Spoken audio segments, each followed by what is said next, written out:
beat, man, the true jeans stay falling. Big bang, take left bang. Big bang, take left bang. Big bang, take left bang. Them sharks all in your fish tank. Big bang, take left bang. Hey, it's Ken Lewis. Welcome back to Audio School Online. So this tutorial is going to be mixing trap beats and creating trap effects. Using a really cool song called Big Bank from a friend of mine named Jydon Harrison who runs CG3 Audio. So CG3 Audio makes like trap sample packs for sounds and stuff. I use them on my beats all the time. And so he's been generous enough to let me use this session for this song. Thank you, and check out CG3 Audio. If you Google him, you'll find him immediately, or you can go to producerloops.com and find a ton of his sample packs as well. So anyway, so this is going to be a full song mix, start to finish, beat, vocals, sounds, everything. But I'm also going to focus in on teaching you how to create a lot of specific different trap effects that I hear on tons of different records. You know, kind of panning snares and slowdowns and filters and different like kind of delay taps and you know, what kind of reverbs that you use on trap songs.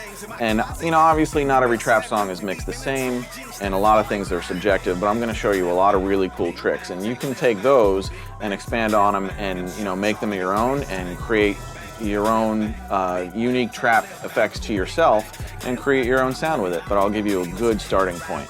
So when this session came in, there was a lot of effects on it.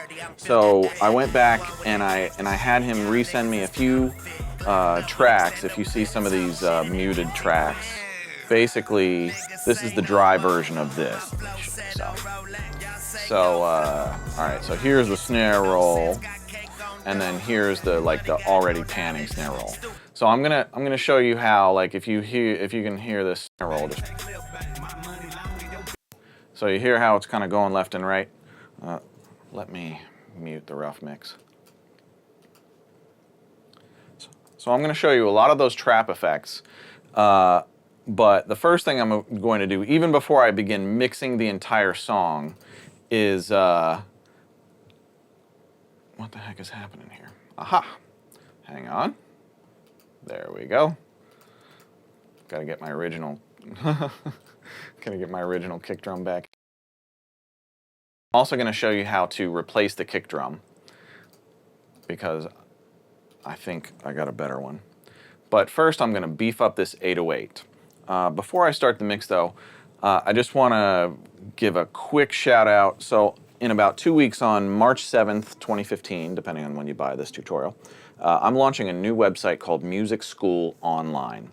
It's going to have short form tutorials teaching guitar, bass, drums, voice, and piano, as well as music theory. And if you've got young kids at home and you want to introduce them to music, I've got an MSO Kids section as well. So it's a fantastic site. We're launching with over 400 tutorials already done, so it's nothing like this site. I put out a few tutorials every now and then on this. Music School Online, that it's going to be a monster of a site. So if you've ever wanted to learn an instrument or learn theory, that's going to be the one. Okay, next on to this. The first thing I'm going to show you is this 808. The first thing I notice about the 808 is that it's really thin. 808s are the exact opposite. Usually they're really subby and they have no tone to them. And this one is like the complete opposite. So let's just listen to it and then I'll give you a few pointers with it.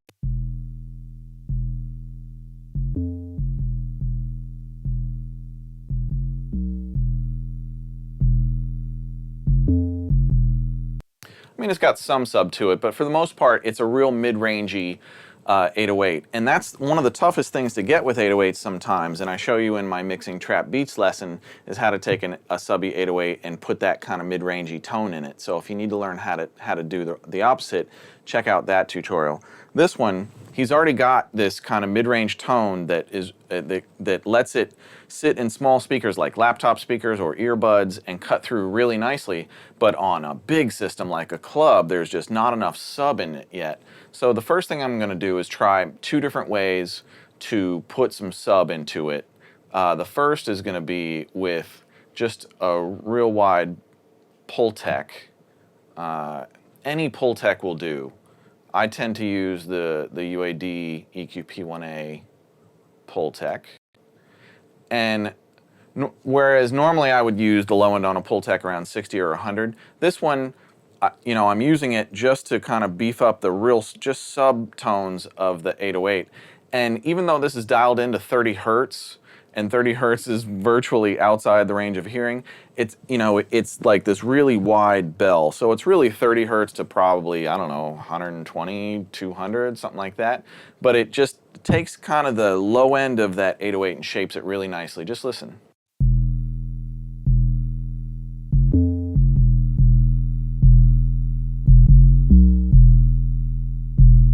So if you got a subwoofer, you can really feel that 808 moving some air right now.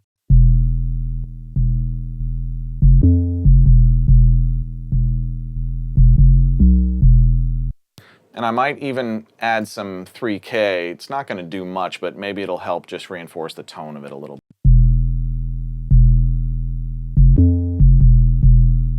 Not much, but a little.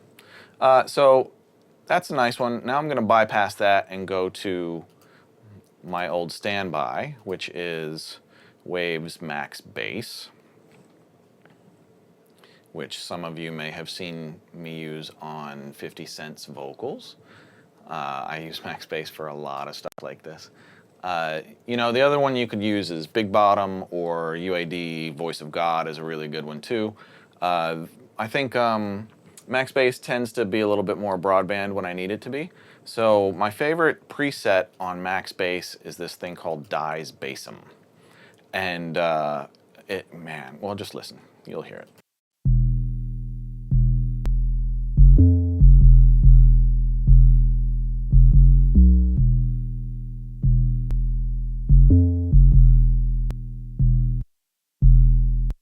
Okay, so I'm going to stick with the Max Bass. I'm going to get rid of the Pultec.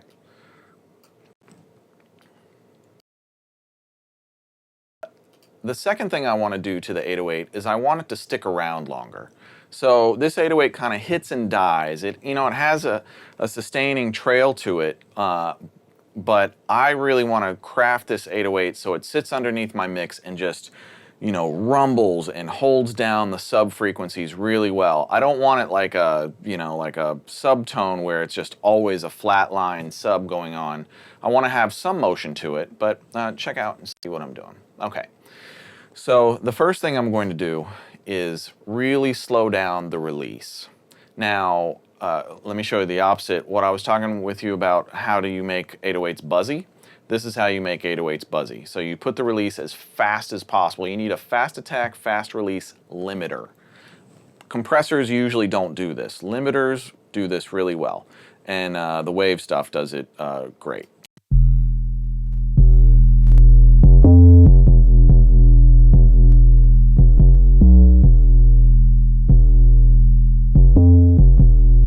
So if you really needed that mid-range tone to come out, that's where you're gonna get it.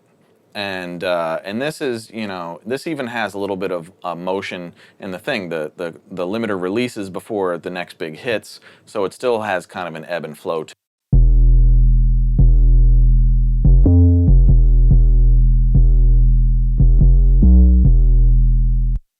And you can hear that buzz go away as soon as the sound goes under the threshold and the limiter lets go, the buzz goes right away immediately.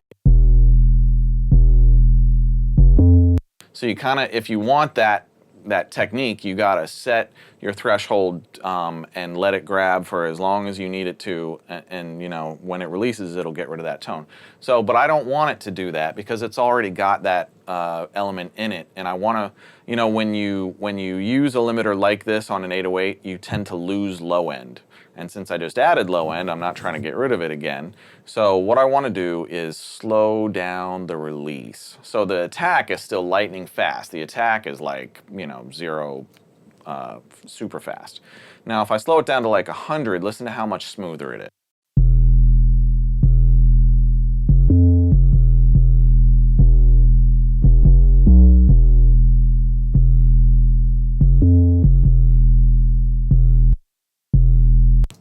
Okay, hopefully that was really obvious to you. So you can see now it's sustaining a lot longer and it's still letting go. I want to find that sweet spot to where I feel, and I may adjust it after all of the music is in and I feel how I really want that 808 moving the song. But for now, I want to basically keep it sustaining much longer. And then, let me show you one other fascinating trick. Come on. Okay. So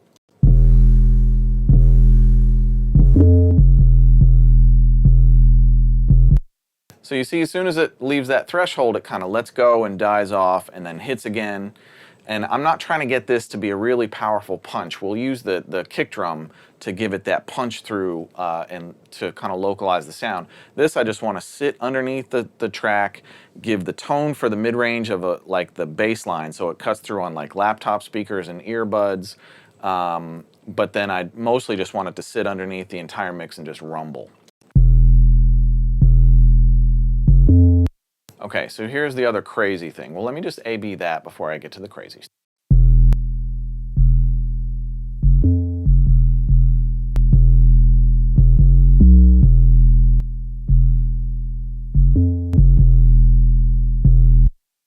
Okay, those two settings, the bypass and the engaged, are the exact same peak volume. They're a very different RMS volume. RMS is like an average volume. It's kind of how you perceive the volume to be is more like what RMS is. But peak volume is actually physically as loud as the sound ever gets. But with the limiter, it just keeps it at that peak volume for a much longer time. So it sounds like it's much louder because you're getting that amount of volume for a much longer period of time. It's one thing that compressors will do for you is they'll help a sound sustain. So this is what it's doing. It's giving you a much longer peak value time at the loudest it's going to get, and then it releases.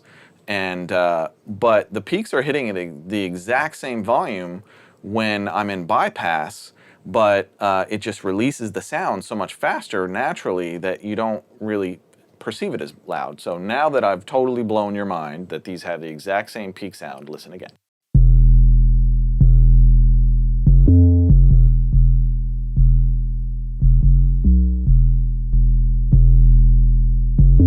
If you see, the output ceiling is not changing between bypass and in. So anyway, that's enough 808s. And let me get on to the kick drum. So this kick drum, I know I'm gonna wanna replace it. And there's a lot of drum replacer programs out there. I think the Steven Slate Trigger is a great one. I'll use that sometimes. There's Drumagog. There's a whole bunch of different ones that do drum replacement and drum triggering live. I still use the archaic, probably 20-year-old plug-in sound replacer for especially stuff like this. You can see that this kick has no dynamics to it at all. Every single kick hits the exact same volume. So there's really no guesswork in replacing it. The first thing I've done is I've created a destination track. So this is a mono kick track. I've created a mono destination track and just labeled it KL kick. And then I'm going to highlight this and go under Audio Suite. Every DAW probably has something to do this with. With Pro Tools, its sound replacer is built in. So, sound replacer, I'm gonna hit update, that'll bring the sound in. I don't need it to align to peaks. And this just shows more of the sound that I'm looking at. And then this slider right here, you can see these yellow lines. That's telling me that it's found and identified and selected that sound. And it says, okay, I'm ready to replace that sound. Whenever you see a yellow line, that's what it's gonna replace. So I need to put this in mono mode, and I need to select a destination track. So my destination track is basically, after it processes this, where it's going to put it. If I put my destination track over kick, it would replace this track and get rid of it completely. I don't want to do that. I want it to go on this track. So now I'm going to pick my kick drum, and I've got this headlines kick fired up. So this is a Boy Wonder sound. So if you don't know who Boy Wonder is, you need to do your homework, because Boy Wonder is probably the absolute king of trap music as a producer.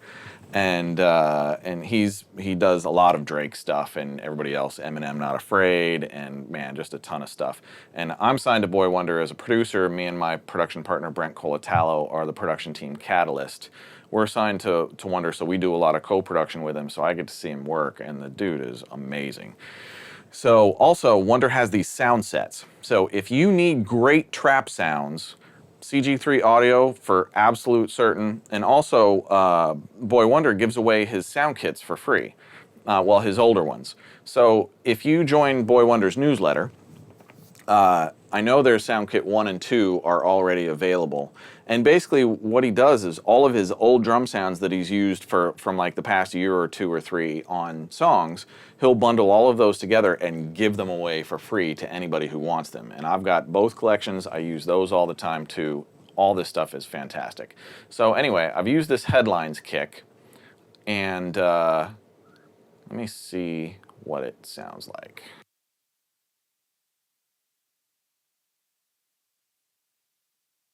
I did something wrong.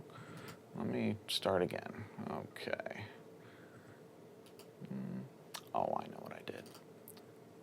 No. All right, here we go.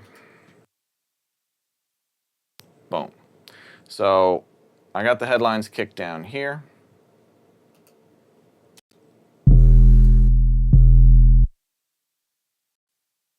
First, let me play you this kick and show you why I'm replacing it. I like it. It's a decent kick, but I feel like I wanted something kind of with more power.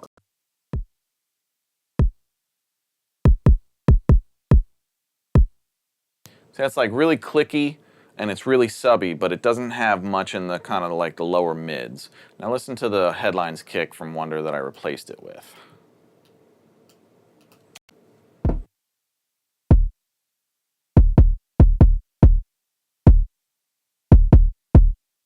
I feel like that's kind of just a meatier one. It's still going to cut through and give me that punch that I'm looking for.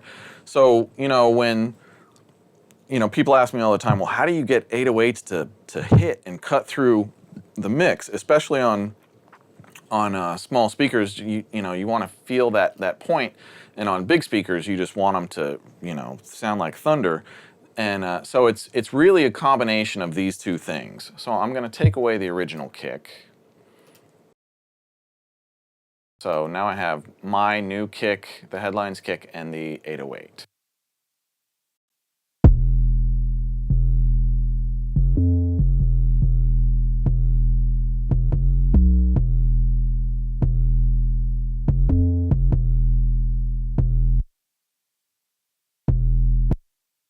And the first thing I'm going to do, just in case, is check phase.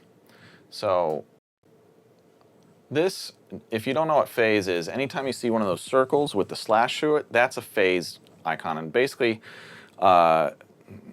if you're, I'm not going to get into phase, but if your sound is slightly out of phase, then and you flip it, your low end will come back a little bit. So let's see if the low end is better or worse with it in phase or flipped.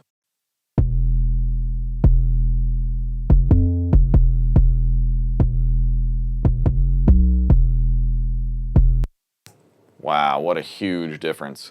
Hopefully you can hear that. I can hear it like night and day. So I'm not doing any EQ to the kick drum. All I did was I flipped the phase. I inverted the phase on it. And basically what that does is it just, sometimes if kick drums are fighting each other, what's happening is those big, huge waveforms that are the low frequency waveforms are so easy to, if you have two different sounds with similar waveforms and similar frequencies, sometimes they fight each other. And if you try flipping the phase on one, sometimes all of a sudden all of your low end, just the solidity of it just comes back. There's also a SoundRadix plugin called Auto Align that sometimes is really great for this kind of stuff. Sometimes it works fantastic. Sometimes it gives you really quirky results, but I actually use it a lot, so I definitely like it. So, all right, so listen to how much difference just flipping the phase is on this.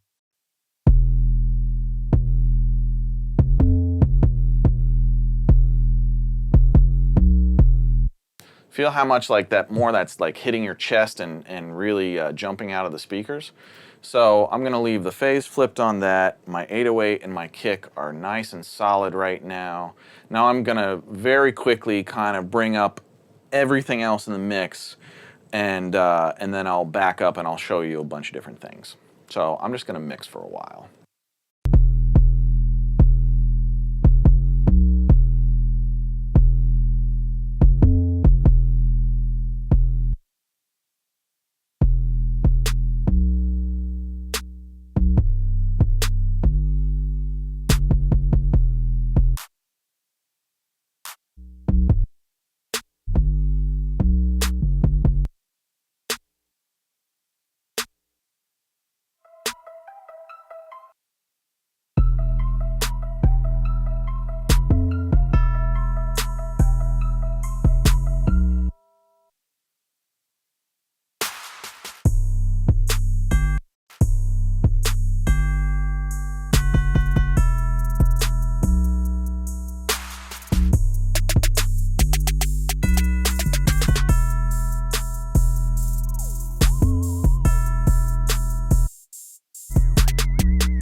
So you kind of notice that the ride and the open hat are really fighting each other. They're like right in the same frequency range. Once you put the open hat in, it just swallows up the ride.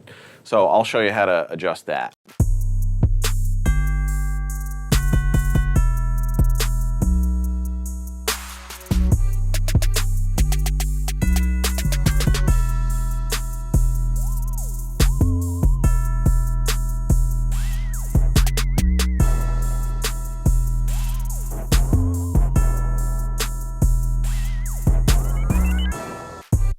So let me give you a little mixing philosophy. I tend to, at the beginning of a mix, I tend to mix very quickly. And my goal is to get as many sounds into the mix kind of as fast as I can. Sometimes I'll stop and I'll do a bit of EQ, or add an effect or some compression or something here and there. But for the most part, I'm actually trying to shape most of the song. Maybe I'll leave the vocals out. I know what these vocals sound like, so I know kind of how to leave a sonic hole for them to fit in. But I'm going to try and just kind of get everything in. And then as I listen to how everything works together, then I'm going to start fine-tuning things. And I think this is really important because like I've run mixing contests before, and I thought the #1 biggest problem that most young mixers had in that contest, and most young mixers have just in general, is you're trying to do too much.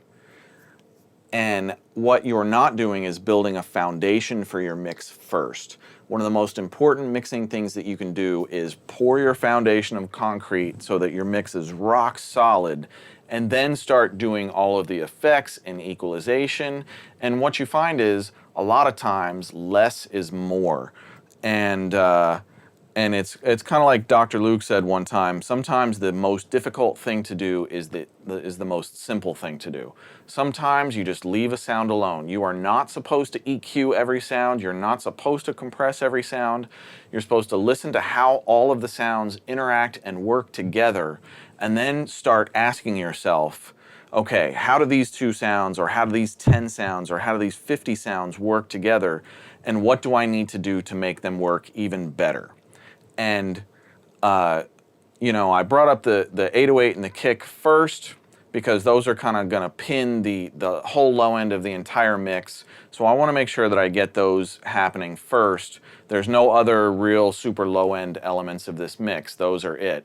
So now I can kind of get those put basically in place, and then start building the rest of my sounds on top of that. But I'm not going to do a lot of work on them until everything is starting to sound like a beat, like a song, like it's coming together. So let me continue putting the song together.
You know, a lot of times when I'm trying to balance things, I'll kind of do the same thing with background vocals as well.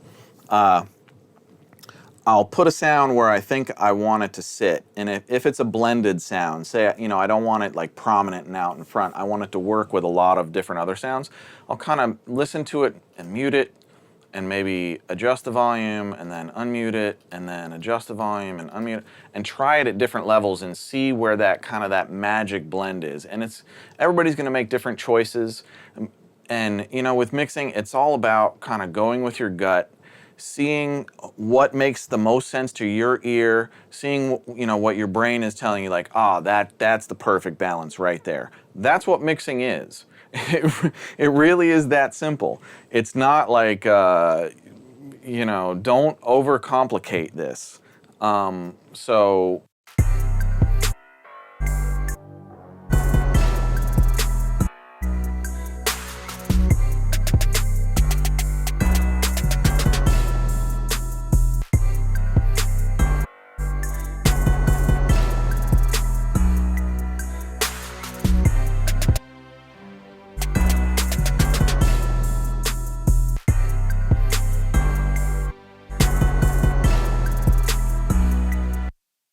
So I can kind of tell that all of these sounds are like all kind of married together. They all do the similar things.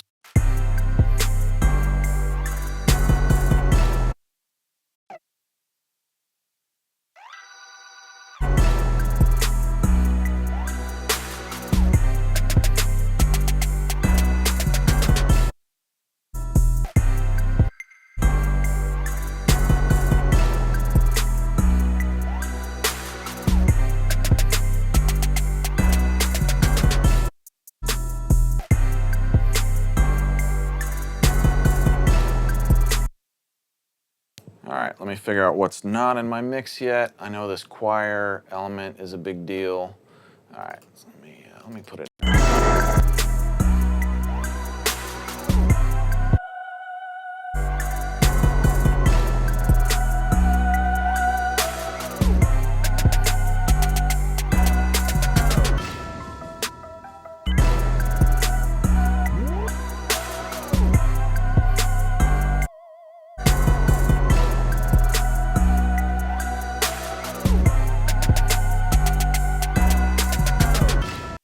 Now you hear this, the kick punching through. Now that more stuff is in and you can kind of hear the solidity of the low end and you can hear that kick punching through, watch what happens to the cohesiveness of the mix when I mute the kick drum. Not the 808, I'm going to leave the 808 rocking in there, but just when I drop the kick out, like the whole mix just disintegrates.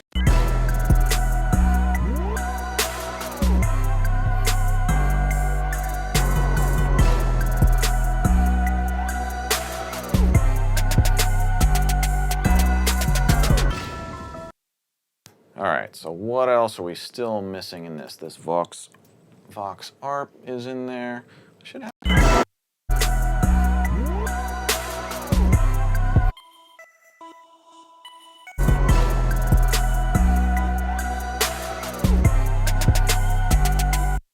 And with a mix with this many layers going on all at the same time, you kind of got to make determinations of what are going to be your feature sounds, what's going to be a little bit more out front, what's going to be kind of what gives it the bigness and body and kind of, you know, the pad elements that fill in all of the sonic gaps and give it this this kind of, you know, weight and depth to it. And then you got to figure out you know, what the kind of the reduced elements that aren't really going to be that noticeable. You know, if you really analyzed it, you might hear them, but otherwise they're kind of tucked far back. Not everything can be featured. Not everything is supposed to be featured.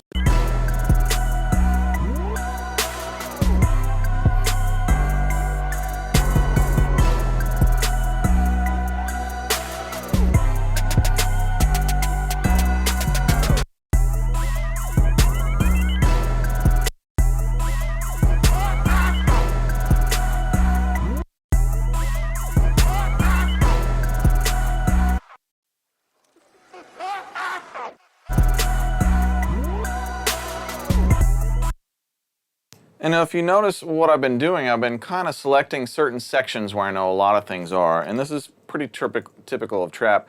You'll see like this section will do one thing, and then this section takes over, and then this section takes over, then this section takes over, and you kind of have this back and forth thing that goes on. So if you're a little bit new to trap, really pay attention to the way that he arranged this, because it's a lot of trap producers do this, and it works really well. So my music is basically in. Now I'm going to start treating just some of the basics of the music, maybe adding some compression, some basic sculpting.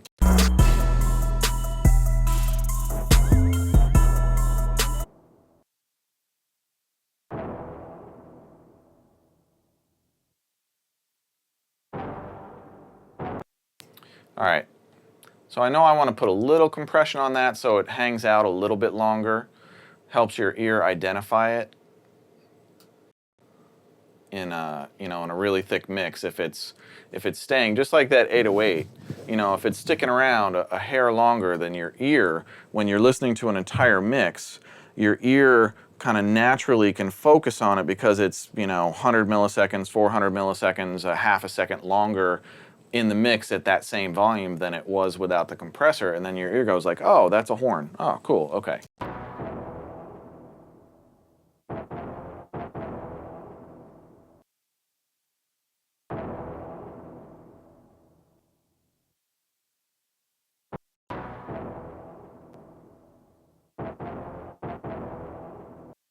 And so I'm using a Neve 33609 from UAD. This is like my favorite you don't hear it compressor. If I want compression happening, but I don't want to hear it like kind of pumping and adding color to a sound and really making itself known, then this is the smoothest compressor on the market. It's really fantastic. And my sounds typically are 100 millisecond release. I don't usually touch the gain. Ratios 2:1 or 3:1, and I just set the threshold until it's hitting maybe 2 to 4, maybe 6 dB of reduction. Not, it's a real simple, I don't spend a whole lot of time compressing things.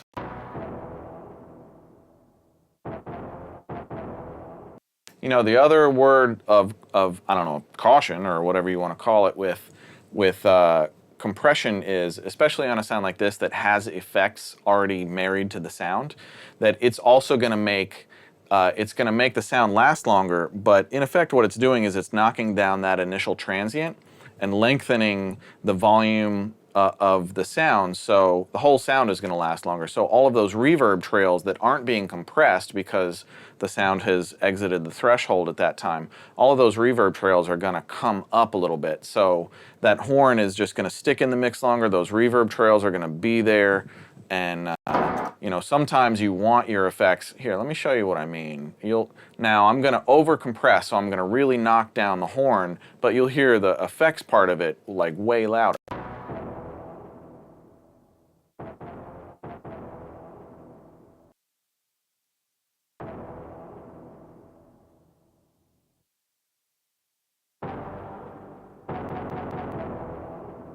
So I don't know if you can really notice that. It's a little bit difficult to tell, but if you listen to the end of the reverb at the volume that it is, the end of the reverb is exactly the same when my threshold is at -4 or -12, because at that point on both sounds, the compressor is not doing any work. It's already released and let it go and said goodbye, but it knocks down the initial sound a whole lot more.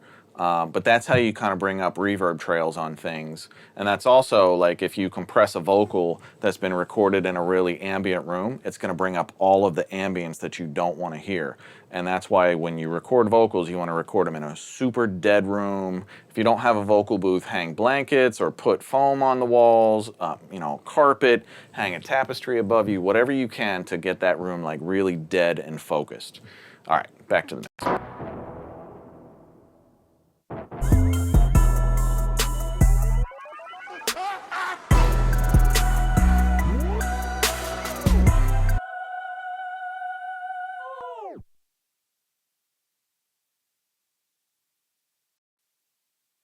Now I'm going to try a similar L1 trick that I did with the 808, and it may work great on this, it may not. I want to add a touch of like distortion and grit to make this choir pop out, and I want it to stay at the exact same volume every time I hear it, because it doesn't really have much the effect is built in on it, but it cuts off with it.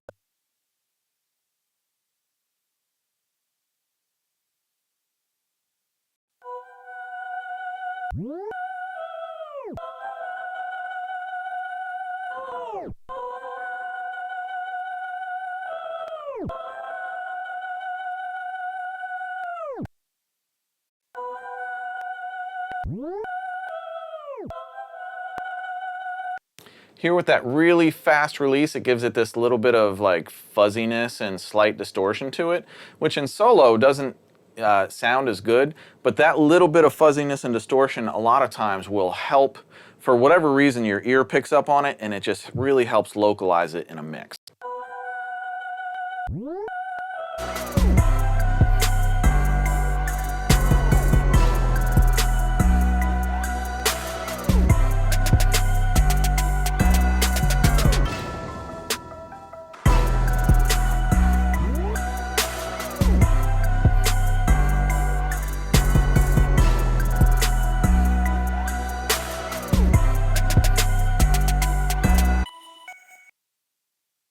All right, now for some interesting stuff. So this Vox ARP thing, I like it, but it's not a wild sound. I'm going to see if I can make it a bit more interesting.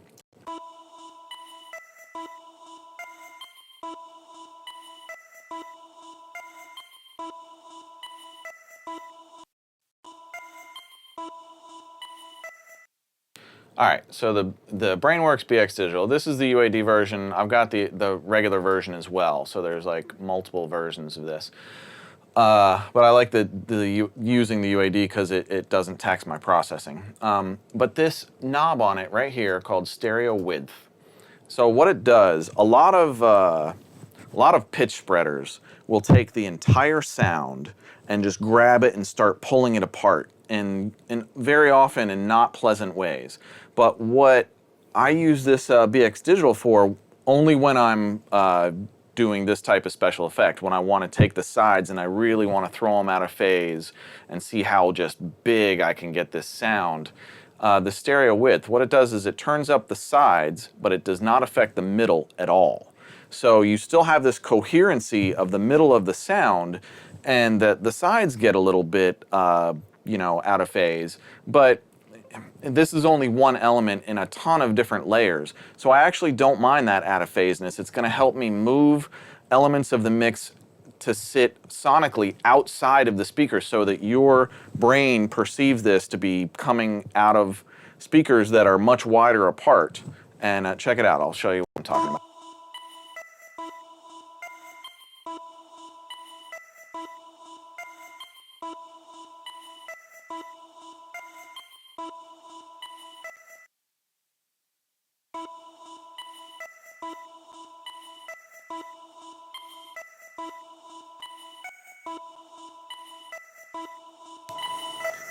You kind of hear how wide that is now?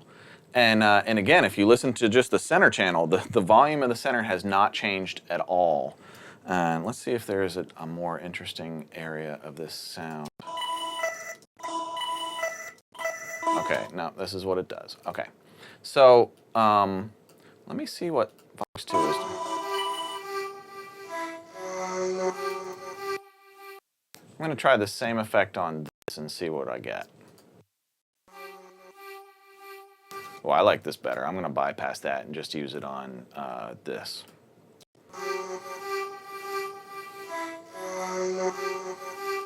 So you can hear the la la la la. You like my impression? La la la la.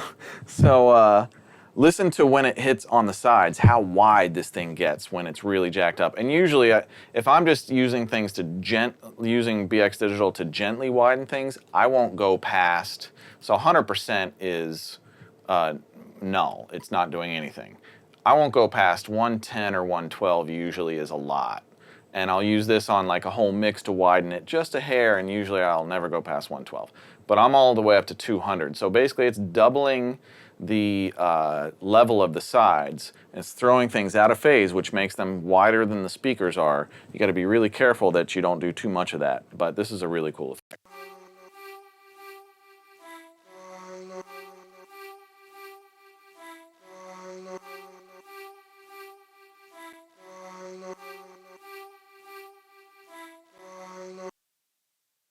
Okay, so the other really cool thing I like to do with these BX Digitals is, all right, so if you don't know what mid-side EQ is, that's what the BX Digital does best. Unfortunately, it defaults to this. So this affects only the center channel. So the left EQ section here only affects what is dead center. This affects everything off of dead center, from just off the dead center to all the way out hard left and right. So sometimes what I will do in a mix is, you know, if I want to, I won't do this to a whole mix, I'll do it to like an individual sound or two that I just want to pop way out of the speakers. So I've already kind of got those lows and all the side channel information popping way out, but I'm going to take just one frequency band and I'm going to jack one frequency band in this way up and let just that one frequency pop out even further.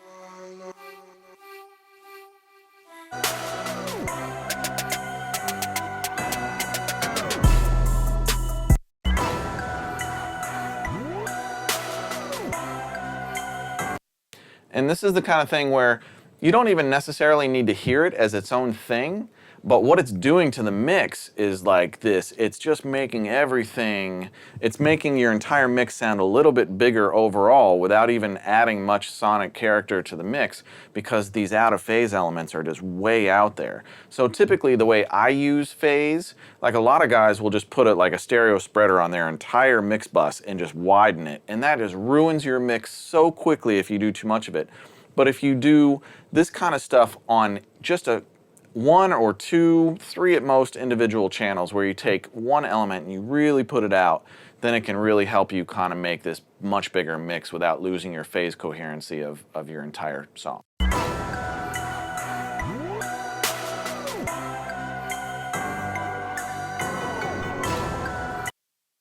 Okay, so I'm not going to get the vocals yet. I'm still going to work on the beat. Now I'm going to show you some interesting panning effects. The first thing I'm going to do is, well, let me show you a stereoizer. So this ride cymbal, let me find the ride cymbal in the mix. Come on, where is it? Rides, boom, okay.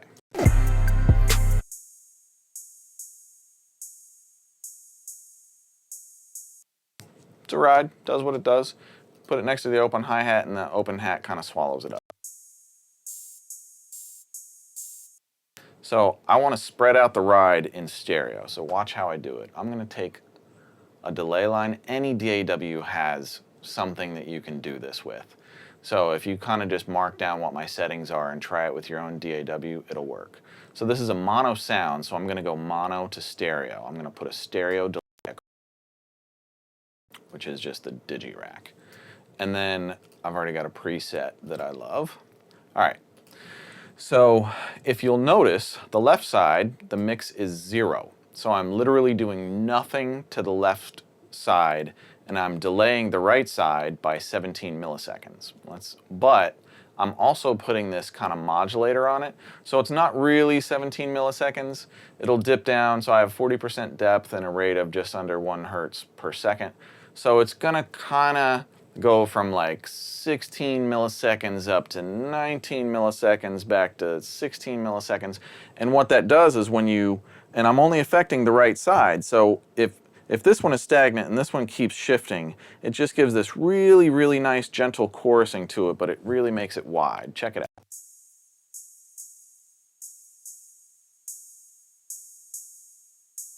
Mono, stereo.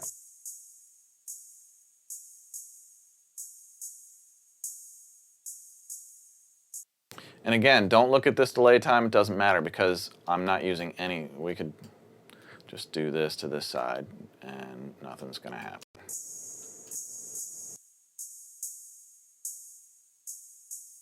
But if I did affect this side, you can hear instantly how it's gonna change.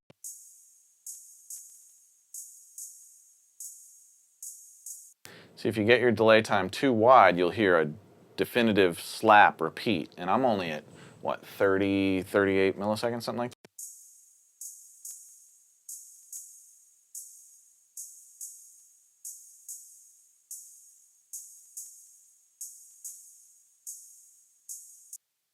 Okay, so that's it for the ride. Now this open hat.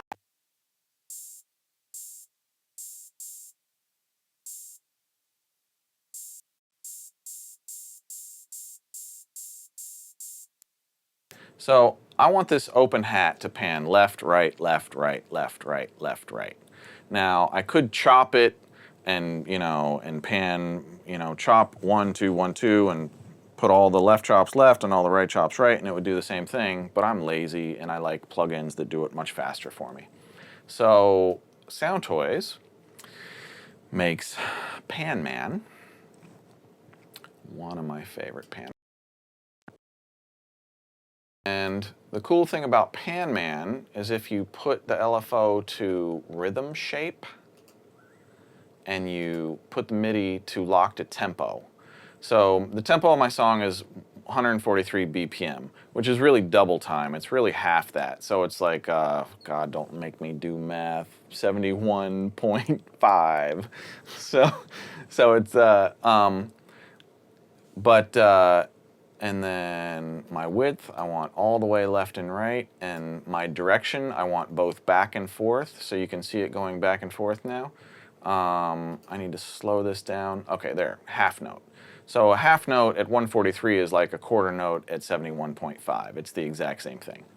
So you can see this, now the panner's going left, right, left, right, left, right, left. Now listen to what it's gonna do to this open hat.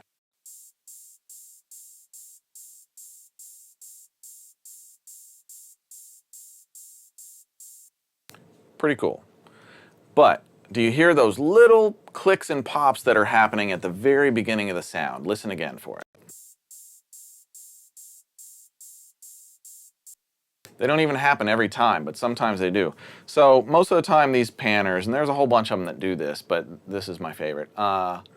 There's this setting called groove. So if you pull it left, it basically tells your panner to go slightly ahead of the beat. And if we're panning very slightly ahead of the beat, then it's gonna have done its pan before it hits that sound. So basically why it's getting those clicks and pops is because, it's panning exactly at the moment that sound is starting, and every now and then the sound starts just a hair faster and it pops. But if we move our groove slightly ahead, then the panner will start just a millisecond or two before the sound itself.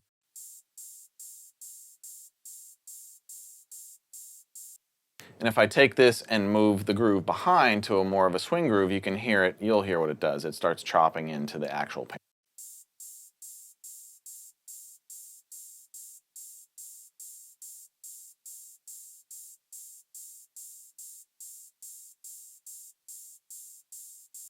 So this is just a half note, left, right, synced pan. It's locked to tempo and I'm just moving the groove a little bit forward so that it doesn't clip the sound, and that's it. Really basic. Now let's listen to this in the song.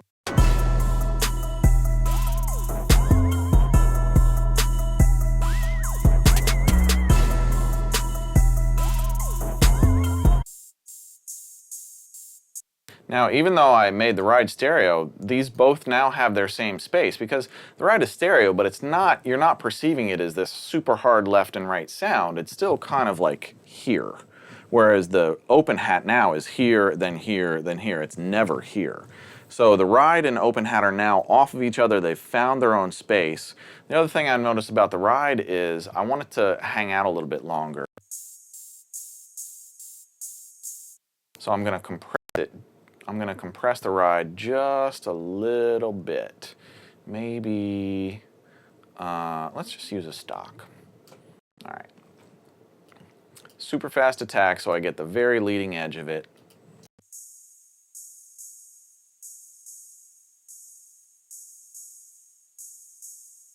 And I'm getting a bit of reduction. I don't want too much reduction. I just want it to last a little bit longer.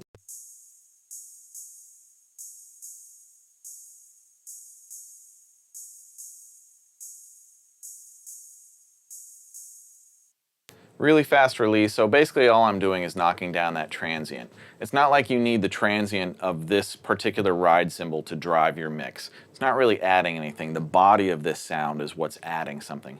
There are other sounds where you absolutely do not want to lose the transient. This is not one of them. So if you can see, my attack is at 10 microseconds. My release is really fast at 35 milliseconds. So it's basically taking that initial transient and flattening it out, which brings the transient. So if there's this big spike and then here's the body of the sound, basically this big spike I'm getting rid of. So now the whole sound is at this volume instead of this volume down to here. And then you can kind of put the ride where you want in the mix and it'll just hang there better.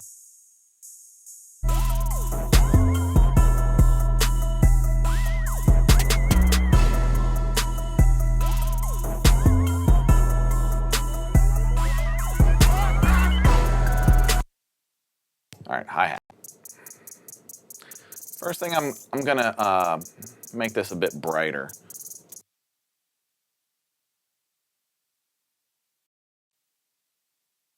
So Waves has an API 560, UAD has an API 560. I think the UAD is modeled better, but this is a bit more convenient. And the thing that I don't love about the UAD is it boosts the volume of the sound a little bit, which I guess the original hardware unit did a little bit, so UAD modeled it like that, which makes their model virtually perfect, but when I instantiate this, I don't want it to change, so here we go. This is so simple. All I'm doing is the 16K band and brightening it up a little bit. Usually I would not do this in solo. I would do it listening to the mix so I know how much to add or subtract, but I just want to let you hear what it's doing with just taking this super high frequency band and kind of opening up the tip top of it.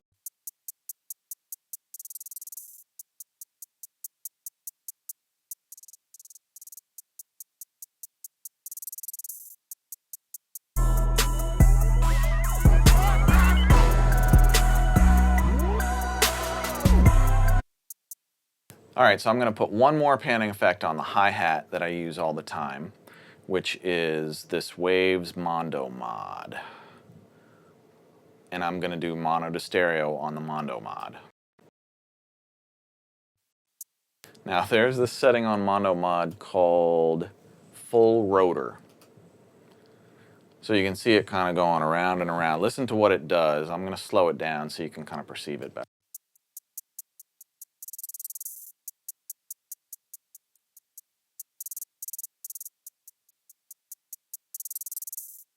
It's like this real, almost like it has this 3D quality to the panner. And so I'll use this.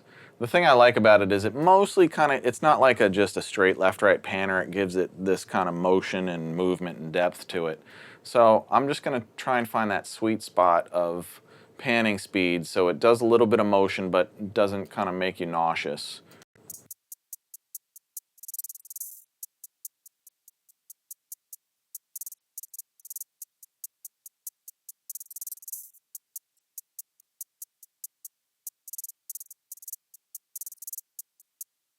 And don't forget, you know, if this is the sound that you like, but it's just a little bit too wide, you can always pull in the pan pots.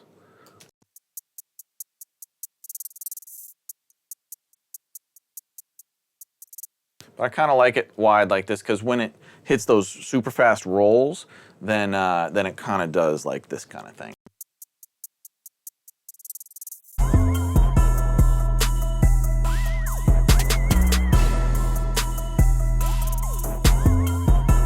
And I've also, the way I've EQ'd this hat is to be really, really thin, whereas all of them are kind of pretty bright. The open hat is bright too, but it's always on the left or the right. And these hi-hats are really kind of tucked, they're still stereo, but they're tucked in a little bit on the stereo field.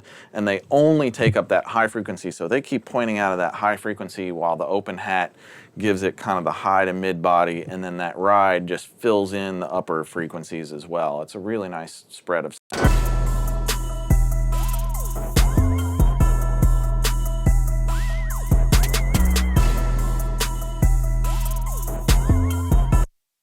All right, on to the snare and clap.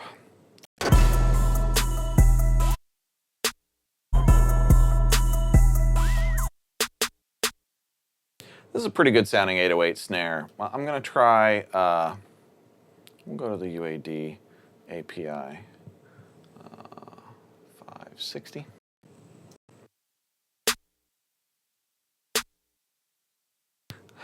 You know, when I'm not really sure what to do and I just want to search and see what different frequencies are affecting things in different ways, I'll usually grab like a 10-band graphic because it'll give me enough different band choices that, that I can kind of play with it until something pops out. And, you know, usually I don't ever put on an EQ or a compressor until I really know what I want to do with it and what I'm looking for, but sometimes I don't and I just want to search. So, one thing that may be counterintuitive with 808 snares, and you have to be careful with it, is sometimes bringing out the lower mids really makes those things pop really nicely. But it can also take away kind of the cut in the high end, so you got to be really careful.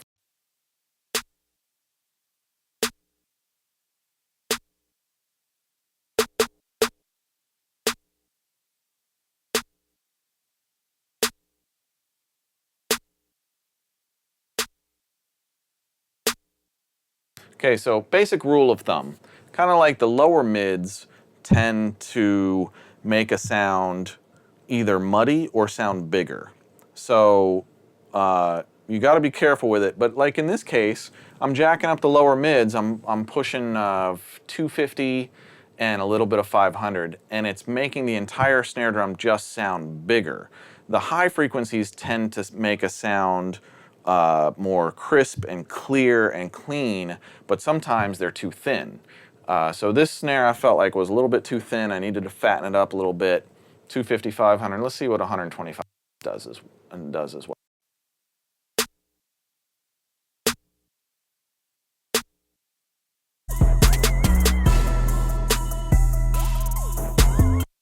Doesn't need compression. It's already a compressed sound. You know, most sounds coming out of certainly drum sounds coming out of a box nowadays probably already have compression on them. So unless you want to shape something with a compressor in a certain way, I don't think they necessarily need it. But sometimes you do want to shape it with a compressor in a certain way. But I'm going to shape these sounds differently. So I have this clap.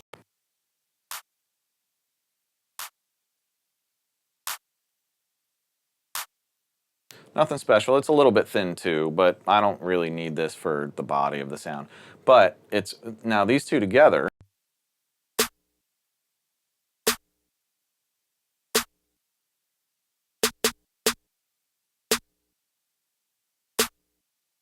The clap is basically virtually right on top of the snare.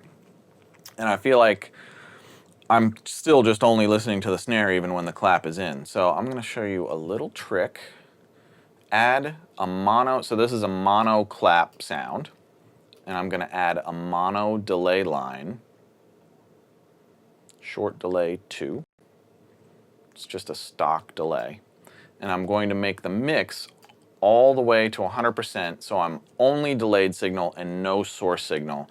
I'm going to get rid of this depth and rate. And no, feedback is nothing. Now, if I brought the delay to 0, it would be like this doesn't exist.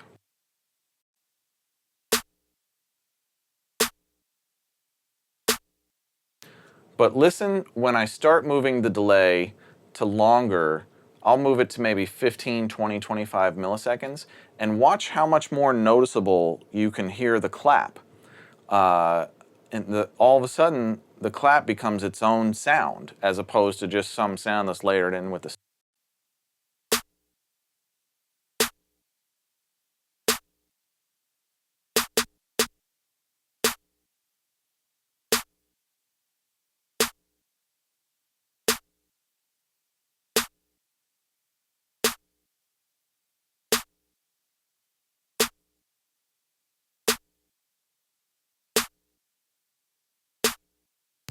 Hear how you virtually lose the clap without this delay line?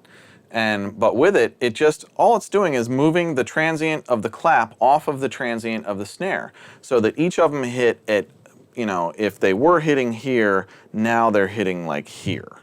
And they're just off of each other, and it lets your ear find both sounds on their own. Listen to it again. So this is with, and then when I bypass it, they'll be exactly together again.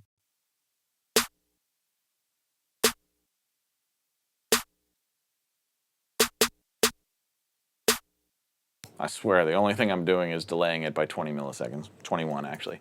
You could do the exact same thing if you selected the entire clap track and then kind of zoomed way in and then just gently nudged it back a few ticks until it was off of the snare. It would do the exact same thing. A delay line is just a little bit faster, and it lets you play with the timing in real time much more easily. So let's hear it again.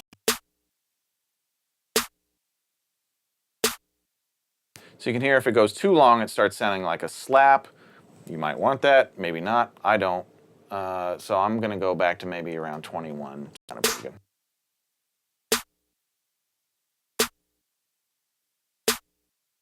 And then I'll show you another quick trick with just spreading this clap out left and right. I'm going to use this Waves doubler, mono to stereo. So the basic setting on the Waves doubler is pretty darn good, except I'm going to move these two delay times a little closer together. Let's try that.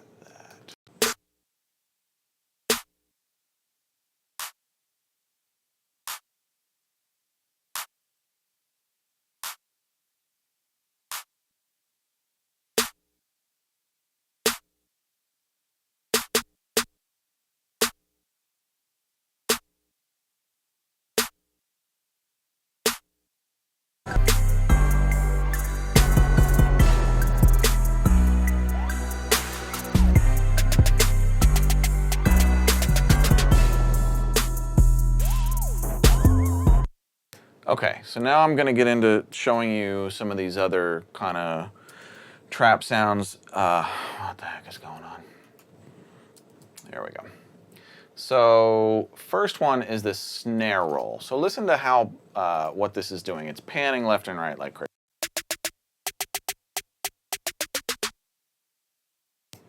Easy enough. So this is the mono version of that same sound without the panning.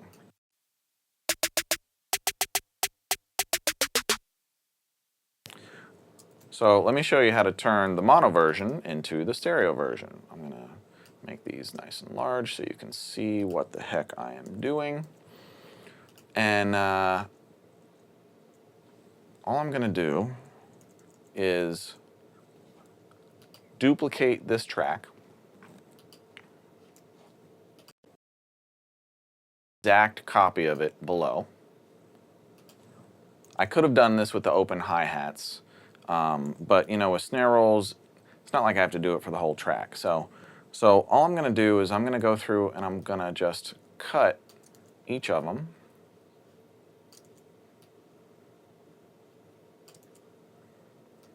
I'll show you what I'm doing in a second.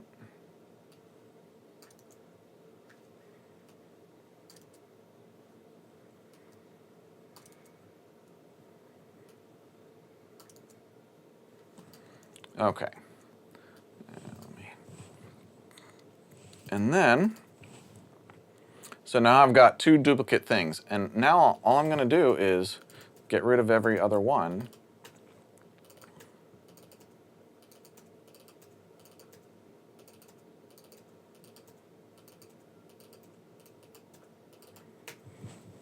Voila, that's it. Well, one more step. So now these are in mono.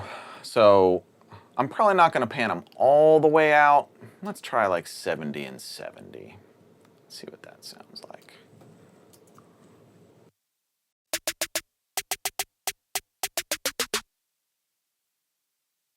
Simple stuff. So if you see what I did, I just basically took my cut tool and I cut every single snare to its, I duplicated it, cut every snare, and then got rid of every other one, and then panned the top one left and the bottom one right, put them at the same volume with the same effects, and that's what they do. So easy way to create panning effects. And if you don't own like the Soundtoys Panman or something else that'll do panning, this might really save you. Boom. All right, now I'm gonna, well, let me do that for this one as well.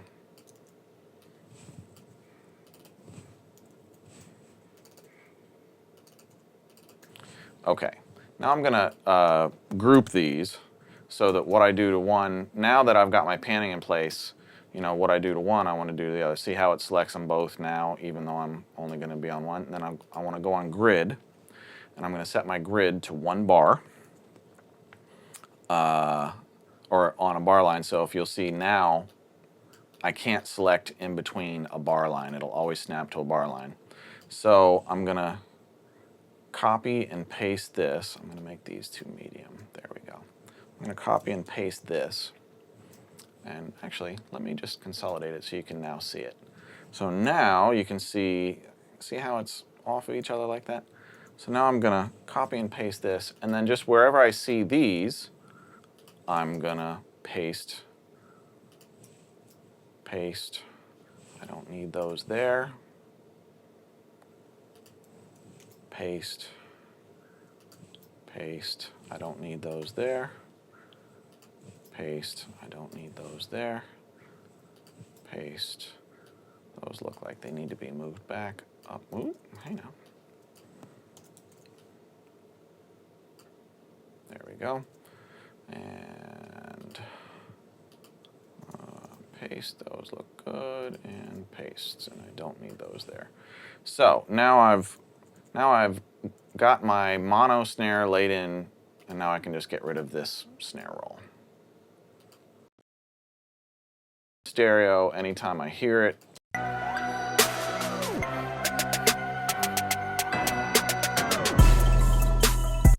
So if you got that mono, 808 snare fill that just like what this is doing, and you want it bouncing around like that, I'm sure you've heard it on a ton of records. That's one way to do it. On to this blast sound.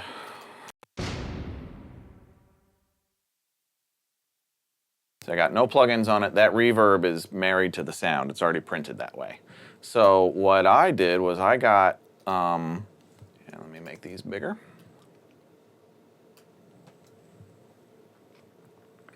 All right. So here's the affected sound.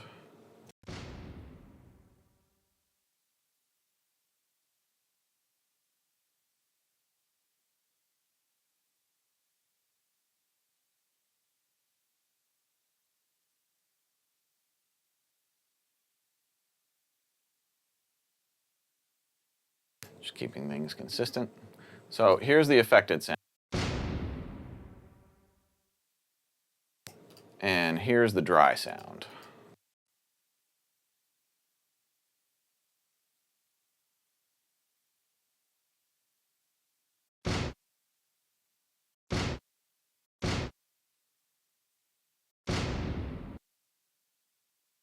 So I want to turn the dry sound into the wet sound. Real easy. I'm not going to dial it in perfectly because these things are, so subjective. Maybe I'll go with just a straight Lexicon Hall. And I'm going to set my wet-dry balance on the Hall to 50%. Now I'm using this on an insert. So if I was using it on an aux, then my wet-dry balance would be the fader send into the aux. But since I'm using this as a reverb insert, I'm going to set it so it's half sound, half dry sound, half reverb. That's what the mix means.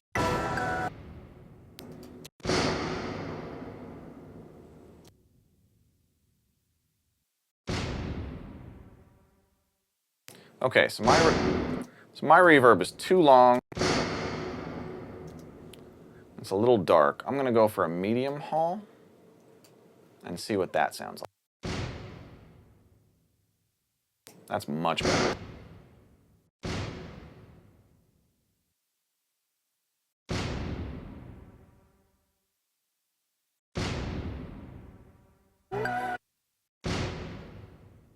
Now you notice my sound is a little bit thin. So one thing you can do is turn up the bass on the thing.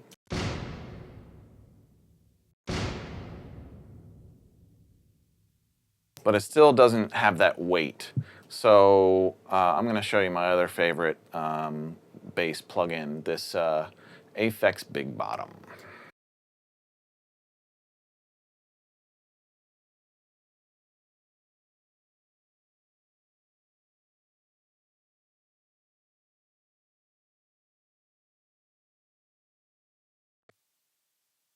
All right. So I'm going to set this to nil first. All right, so this is no effect. So listen to it. So I'm going to keep this at 100 hertz. Listen to it as I just dial up the drive a little bit. And this plugin is really touchy. Like, you know, the drive goes from 0 to 100, but really, like, adding 10 points on this is a lot.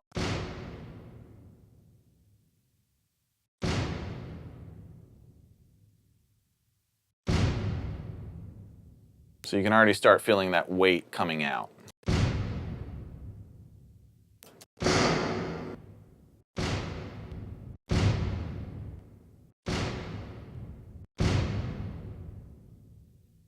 That's pretty much all it is. Now, here's the sound with all of the effects bypass, just so you can remember how dry it is.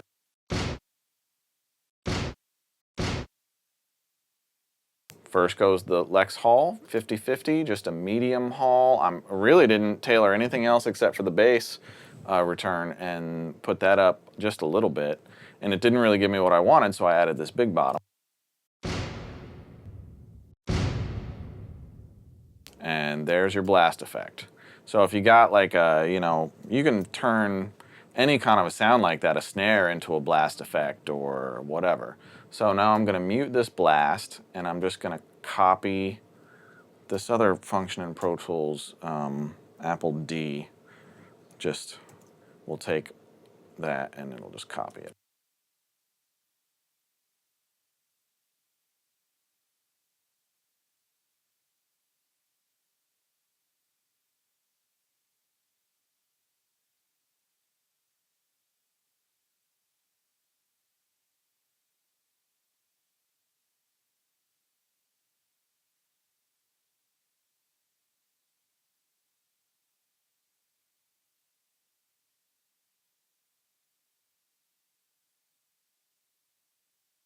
See, I just took my 1-bar nudge and nudged it over because my D, you know, Apple D got off pattern.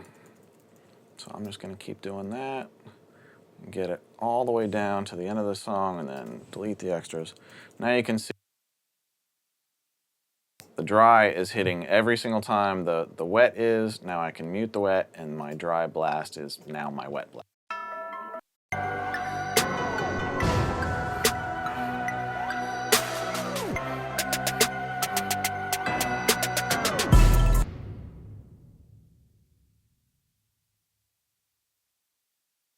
All right, next up on the sounds are right, twinkles. So here is this twinkled wet and twinkled dry. Let me just balance them out. Same exact sound, one has effect, one doesn't.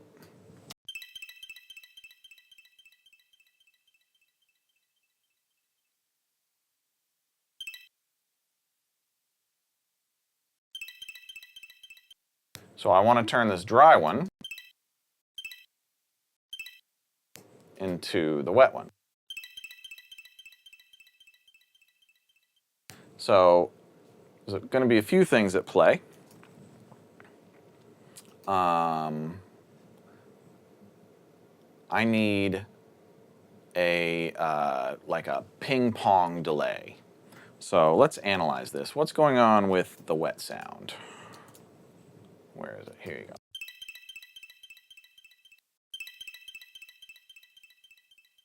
So you can hear it has this like feedback ping pong delay going left to right to left to right. But it also has this kind of really transparent floaty reverb that sounds like a plate to me.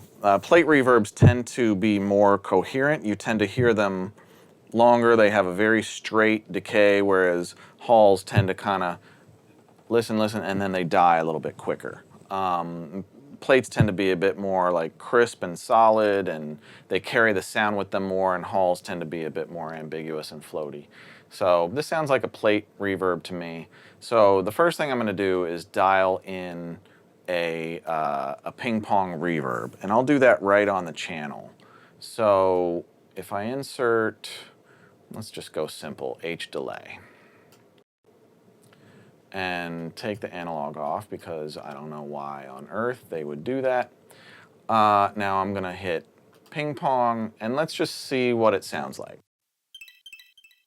Oh, and you want to adjust the dry wet, just like the blast sound, so that it's about 50-50. Maybe I'll make it more. So this is 45-55. So the dry sound is just a little bit louder than the first repeat will be.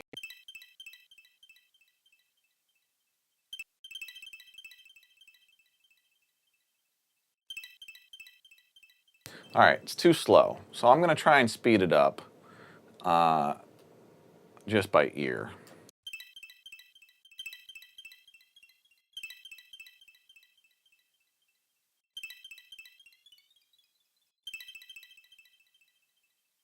That's close, but I think it's a little too fast.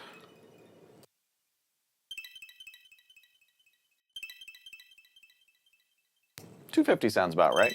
So let's hear it. It's not going to have the reverb, but let's just hear. So that's the affected already, and then you'll hear the dry one right after.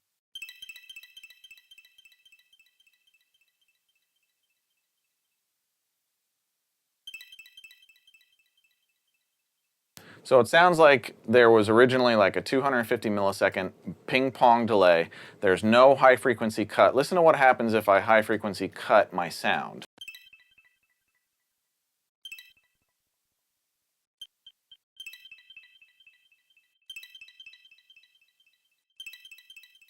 So basically, it doesn't affect the dry signal at all. It only darkens the repeats. So if you don't know what the filters are on delay lines, they don't affect the dry sound. They affect what the repeat does. And you can hear, so if I dial this back to like 1K, it'll be really dark. Nothing above 1K will get through on the delay.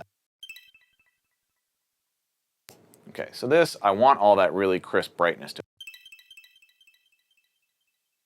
And I feel like it doesn't last as long as the other one, so I'm gonna dial up the feedback a bit longer. So the feedback is just how many times it repeats. So if my feedback is greater, then it will repeat longer and it will trail slower and last. Okay, last thing, I'm gonna add a reverb to it. And this time I'm gonna use an aux send. So I'm going to use bus 1 and 2. And I already have set up on bus 1 and 2 this UAD EMT 140, and it's a preset called AC Nylon Ambience. It's supposed to be for nylon string acoustic guitars, but I think it's one of the best settings on here. I use it for a lot of different things. Rarely are they guitars. And so check it out. I'm just gonna add a little bit of reverb to it. Let me make sure that yep, okay, so I'm on the right sound.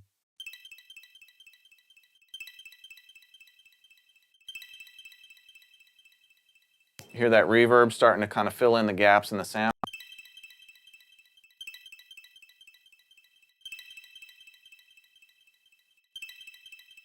And my reverb return on the aux is set to 100% wet.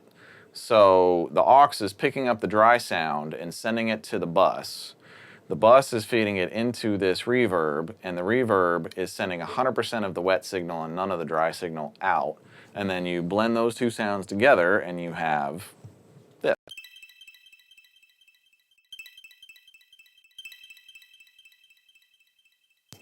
So that's pretty much exactly how to get that type of a kind of, this is called twinkle. And then I've got the twinkle already copied down the whole track. I just need to put it where this one is already. Boom. All right. So I can get rid of my wet track and just use this. It's already been affected. That's done and done. Now, next thing, clock. All right. Here's the clock wet.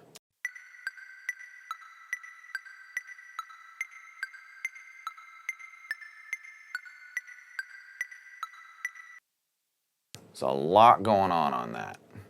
All right, here's the dry clock sound.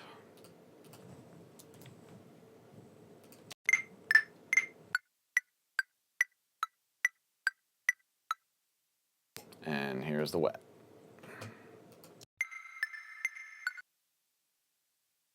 So the one thing I noticed, it's got this kind of a slap going into it that my dry sound doesn't have. So I'm going to put another delay line on it. I'm going to put one of those spreading delays, the exact same one that I used on the ride cymbal. And it's a short delay too. And I'm going to use the same setting. So this is exactly what I did to the ride. But that's not what I want. So what I need to do is maybe put this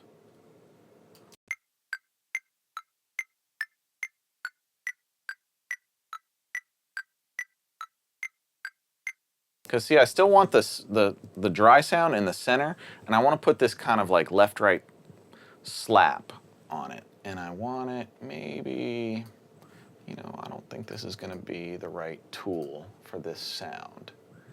I think maybe there. Yeah, let's try this one. Okay, so I'm going to set both of them to 50%, so I'm hearing half dry, half delay. Then I'm going to jack up my delay times to, let's try 120 and see what we get.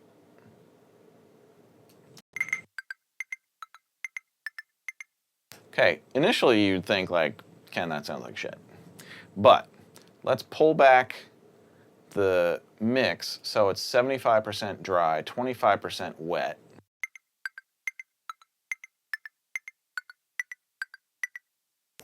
It's closer, but now that thing that I just showed you with the, you know, the high frequency roll off on the delay, listen to what it does on this sound. So I'm gonna roll off the high frequency to about 1K on each side. Hear how much more subtle those repeats are? Like you barely even notice them now. Whereas before, when they were open, it was like a full, you know, it was taking that full sound and from 20K to 20 hertz, it was reproducing it. Now it's only reproducing the kind of lower end of it to the mid-range. And it's only a little bit of a slap, and I'm gonna offset this maybe by 5 milliseconds so my delay is actually even a little wider.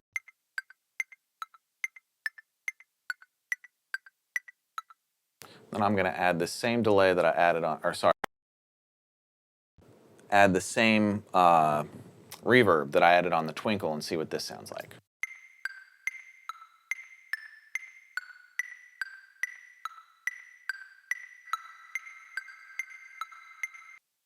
No, the wet is like a much, so I'm going to get rid of that, and I'm going to try another lexicon. Maybe the large ball will work this time.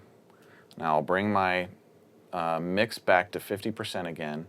I only keep the mix at 50% if I want it to sound really, really soaked in reverb. Otherwise, it should be a much lower number on the mix if you're using it as an insert. Most reverbs I use as a aux sends.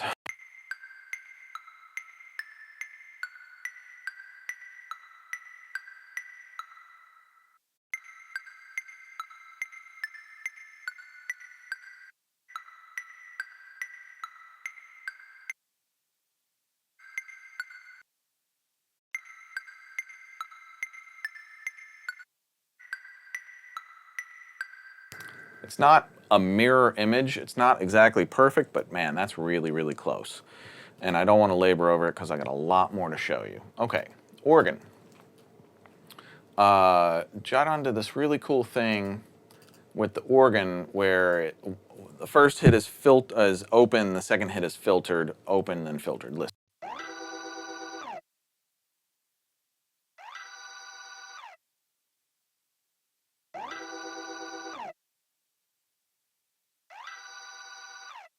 This is so easy to do. So again, I just copied the organ track identical onto another track, and then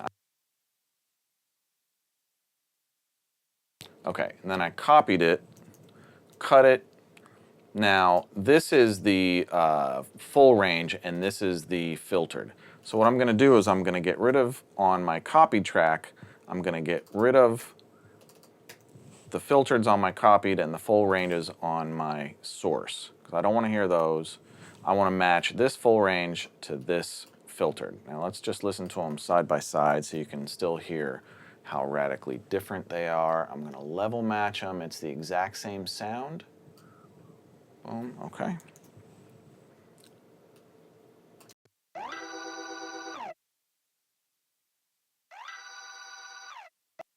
Okay, so how do I make this sound like this?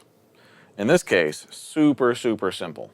The organ filter, I'm just going to put, I can even use a stock plugin for this. The EQ, let's go 7-band. First thing I'm going to start with is a pretty steep filter, because really it just sounds like the low end is gone to me, which usually tells me something like, so here's the filter section. I'm going to engage the low cut or high pass, so it's letting all of the frequencies above the cue pass, and it's cutting the frequencies below it. Low cut, high pass. It's called the same thing. And I'm just going to start listening to this. First thing I'm going to do is, just so I can dial this in easier, I'm going to move this sound closer to this one so I can hear them really as like one after the other.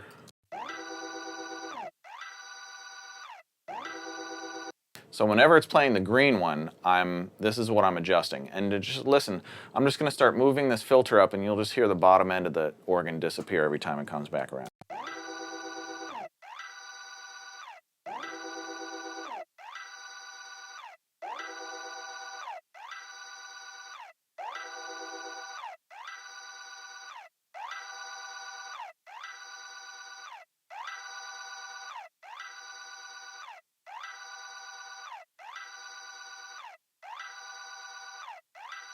That's it. That's all I'm doing. It's a 24 dB per octave cut, and my crossover frequency is 866 hertz.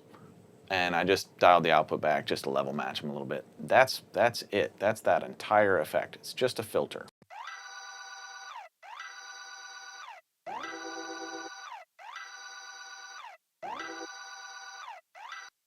Okay, moving on. So if I wanted to, I could copy and paste that, but I just wanted to show you how to do that. So I'm just going to leave the main organ in the mix.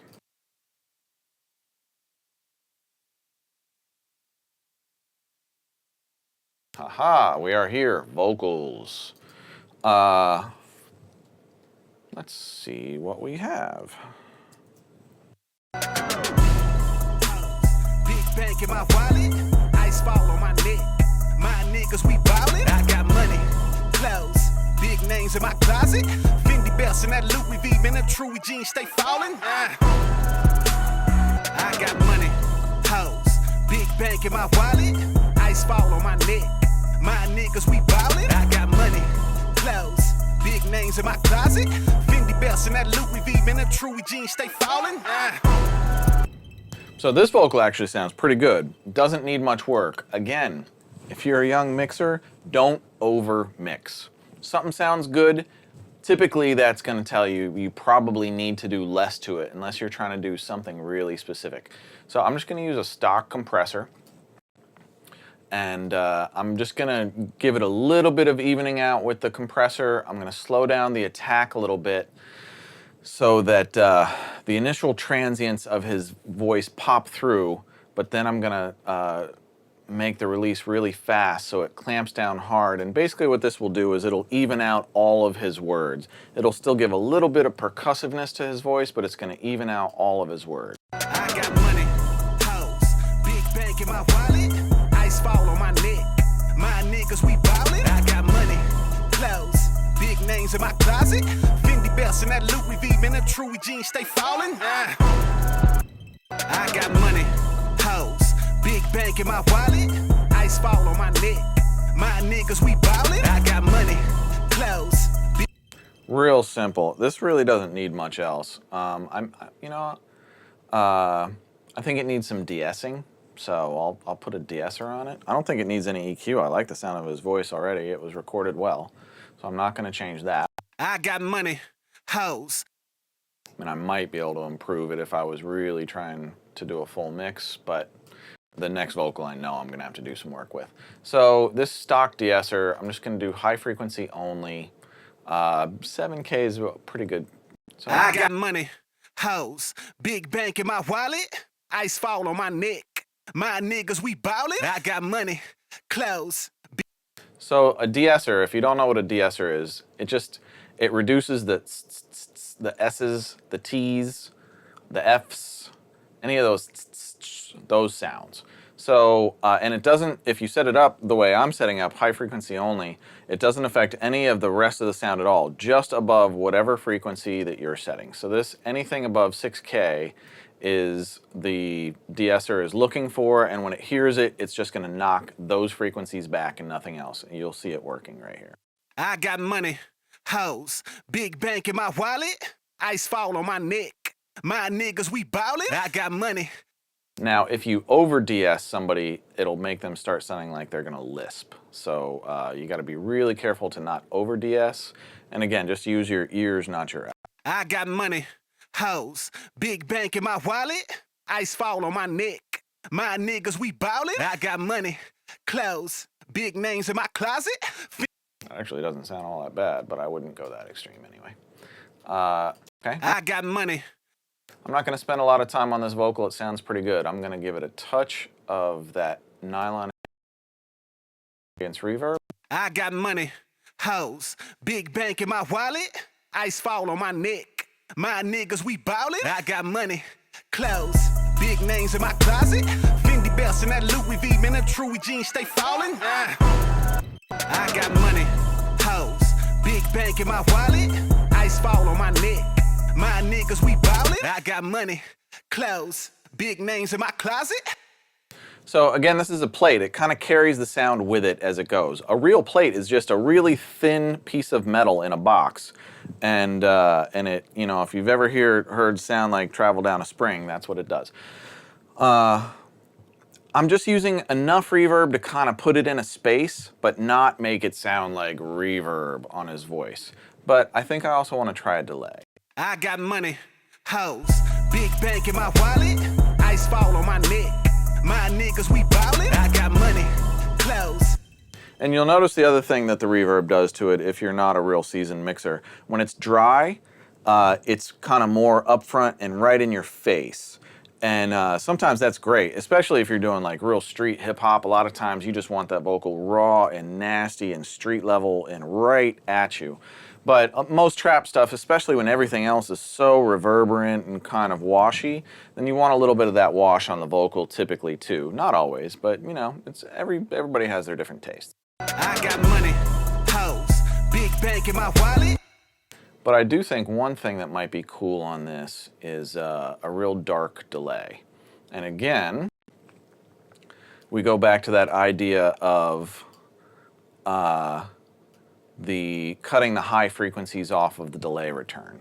I'm going to show you how effective this is with vocals sometimes. I'm going to cut a lot. This is going to go down to like 1.6K. And I'm not going to ping pong it. It's not going to go left and right. I just want a straight mono delay. And I want a quarter note at 143, which is still really fast. What is this on MS? 420 milliseconds. This is still pretty fast. So, and then I've got to dial up. Here's the... All right, bus 5 and 6. So listen to what this does. I got money, hoes, big bank in my wallet, ice fall on my neck. My niggas, we ballin'. I got money, clothes, big names in my closet. Fendi belts and that Louis V, man, that Truey jeans stay fallin'. Hear how it gives it a bit of depth without like the brightness and the presence of the delay getting in the way. Listen to that.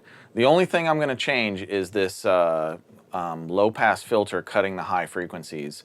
And just listen to the difference in perception of how this delay is when the delay is kind of this dark filtered thing and when it's really bright. I got money, hoes, big bank in my wallet, ice fall on my neck. My niggas, we ballin'. I got money, clothes, big names in my closet. Fendi belts and that Louis V, man, that Truey jeans stay fallin'. I got money, hoes, big bank in my wallet, ice. See, that keeps the focus on the lead vocal, but it also gives you this like, you know, it's just that kind of bounce back effect that sometimes feels really good, especially if he's breaking up his words the way he is. This can be really effective. I got money, hoes, big bank in my wallet, ice fall on my neck. My niggas, we ballin'. I got money. Now I've got it a little louder than it should be just so you can kind of hear it, but I'm also gonna take off of this filter and then you can hear the difference in perception. I got money, hoes, big bank in my wallet, ice fall on my neck.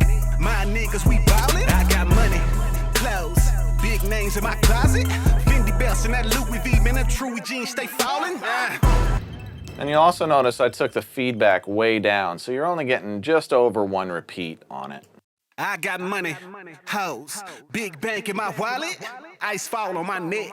My niggas, we bop. I got money, hoes, big bank in my wallet, ice fall on my neck. My niggas, we ballin'. I got. All right. He's already got effects on his ad-libs.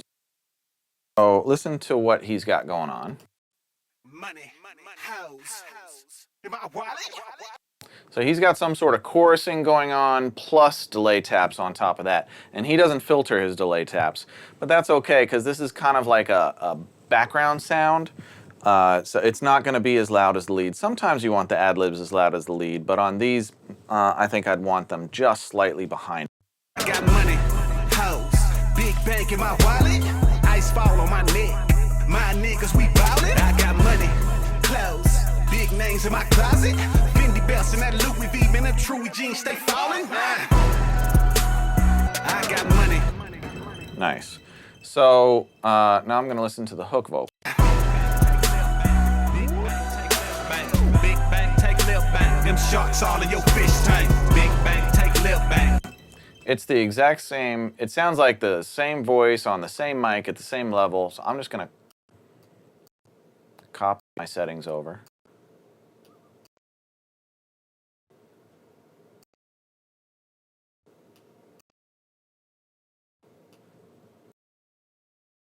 Now, the one thing about copying the settings over, you see this is panned left and this is panned right.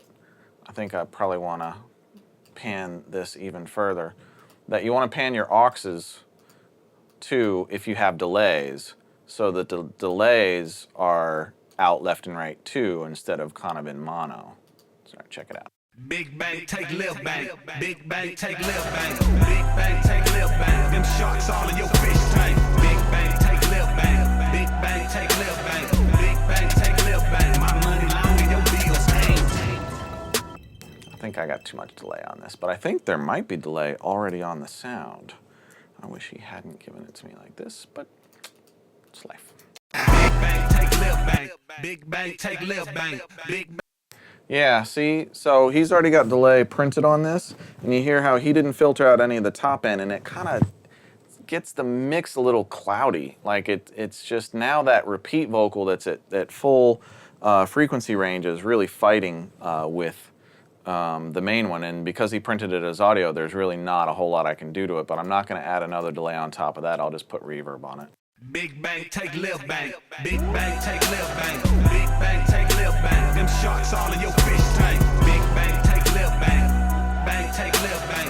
Big bang, take lip bang. My money long and your bills ain't. Okay, nothing special there. It's basically the same vocal, so I'm not going to spend time on it. This guy, here's the messed up one. You need to hear this one. Nasty fit, money dirty, I'm filthy rich. A1 with that gangster, y'all is counterfeit. Glocked up with extendo clip, top, and it empty quick. Say no more, my flow set on Rolex, y'all Seiko flow. My pockets make no sense, got cake on dough. Man, this is like a bullhorn. It's this really, really narrow frequency range in his voice. And not only that, there's this frequency right in the mid-range that's like piercing. So the first thing I'm going to do is go after that really narrow, ringy frequency right in the mid-range. I'm going to use this Q4 because this you can get a super, super tight notch with this. So I'll dial it up to about 70. And it's this one. So the first thing I'm going to do is search for it. Now, what I'm listening for is, let's listen to it just in solo. You can hear right in the middle of the mid-range, there's this frequency that's just, it doesn't go with his voice, it just rings. It sounds like an imperfection in the membrane of the diaphragm of the microphone. Ride around with a bad bitch. Other hoe, my partner, clean whip, nasty fit. Almost sounds like a tone in there, so I'm going to search for that. When I find it, you'll know it. This might hurt your ears a little bit, so if you're listening in headphones or really loud on speakers, now is the time to turn them down. Ride around with a bad bitch. Other hoe, my partner, clean whip, nasty fit. Money dirty, I'm filthy rich. A1 with that gangster, y'all this counterfeit. Glocked up with extendo clips. Top in it empty quick. Wow, that is piercing. So, I searched with a really narrow notch and found that really super ringy frequency, and now I'm just gonna take it out. Ride around with a bad bitch. Other hoe, my partner, clean whip, nasty fit. Money dirty, I'm filthy rich. A1 with that gangster, y'all this counterfeit. Glocked up with extendo clips. Top in it empty quick. So you see, it's still, the sound is, his voice is still super mid-rangey. It's really narrow, but at least that super ringy frequency that was clouding up all of the mid-range is gone. So now I just have a really mid-rangey voice, but it's much more controllable now that that one really annoying frequency is gone. But he needs some oomph in his voice. He needs some bass, or at least some lower mids. And I think I'm gonna go with this Aphex Big Bottom again. I could try to EQ it, but I feel like it's gonna be too hard to fatten him up with EQ. So I'm gonna try Big Bottom. You know, Pultec might be good for this, but it might be too low. He's so narrow.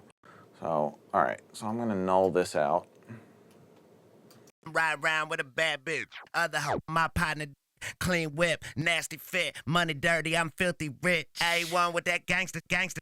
I like this, but it sounds a little bit too like muddy and tubby to me. So I'm gonna try to find a different place in the tone. Ride around with a bad bitch. Other hoe, my partner, clean whip, nasty fit. Money dirty, I'm filthy rich. A1 with that gangster, y'all this counterfeit. Glocked up with extendo clips. Top in it empty quick. Ride around with a bad bitch. Other hoe, my partner, clean whip, nasty fit. Money dirty, I'm filthy rich. A1 with that gangster, y'all this counterfeit. Glocked up with extendo clips. Top in it empty quick. Ride around with a bad bitch. Other hoe, my partner. It's like once you hear it with the low end, you can't even believe that it didn't have it. Listen to it again. Ride around with a bad bitch. Other hoe, my partner, clean whip, nasty fit. Money dirty, I'm filthy rich. A1 with that gangster. Now, a lot of cats I see using L1s on rap vocals can be pretty effective. You know, depending on what sound you want, just make sure you don't over-compress the shit out of everything. Ride around with a bad bitch. Other hoe, my partner, clean whip, nasty fit. Money dirty, I'm filthy rich. A1 with that gangster, y'all this counterfeit. Make sure you slow down the release a little bit if you're going to use an L1 on vocals. Otherwise, you'll get that kind of distorted, like stretchy sound. I don't know, it's really nasty. Here, I'll show you the difference. Ride around with a bad bitch. Other hoe, my partner, clean whip, nasty fit. Money dirty, I'm filthy rich. A1 with that gangster, y'all this counterfeit. Glocked up with extendo clip.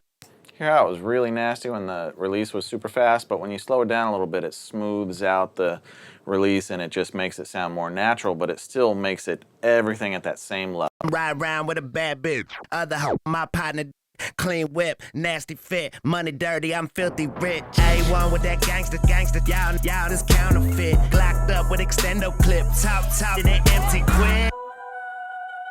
Ride around with a bad bitch. Other hoe, my partner, clean whip, nasty fit. Money dirty, I'm filthy rich. A1 with that gangster, y'all this.